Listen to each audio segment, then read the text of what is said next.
contoh. Aparat, pemimpin itu penting memahami hal itu. Contoh begini deh, kepala daerah aja, mereka tidak punya rasa estetika untuk daerahnya sendiri. Banyak saya tidak pukul rata ya. Tapi kebanyakan mereka itu berpikir pada infrastruktur, tapi suprastrukturnya tidak dibangun. Bagaimana mental masyarakatnya, mindset masyarakatnya, pendidikan anak-anak mudanya yang mengarah kepada nation character buildingnya itu kan penting. Tapi saya belum pernah lihat yang secara khusus membangun itu.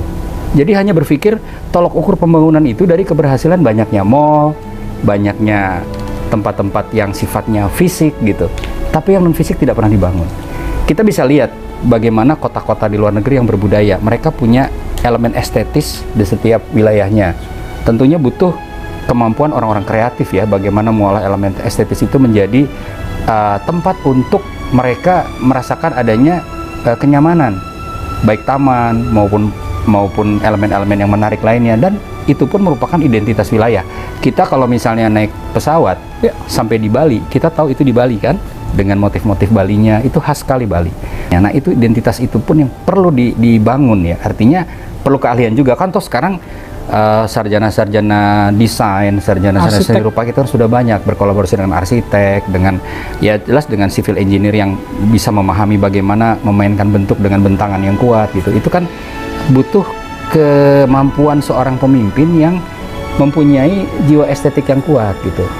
Oke, tapi kalau memang kita ke Bali memang dijaga juga sih sama masyarakatnya, Gus. Nggak mau menghilangkan budaya itu. Betul, karena itu juga berkaitan dengan agama ya, dan mereka melakukan itu juga merupakan bagian dari iman gitu ya. Artinya sudah menyatu dalam kehidupan. Tapi bukannya tidak mungkin kok kalau sebetulnya dibangun.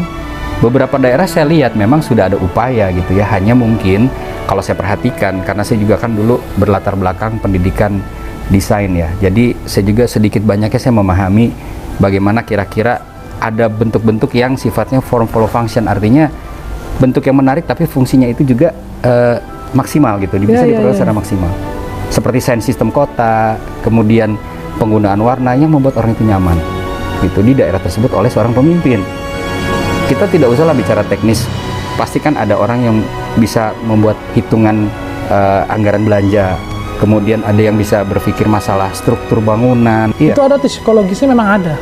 Ada. Karena gini, kalau kita menata masyarakat itu kan tidak bisa lepas dari ilmu psikologi kan. Ini dengan jiwa. Makanya tadi saya bilang pemimpin di sini banyak yang tidak memahami masalah nation character building. It's caught in the crossfire.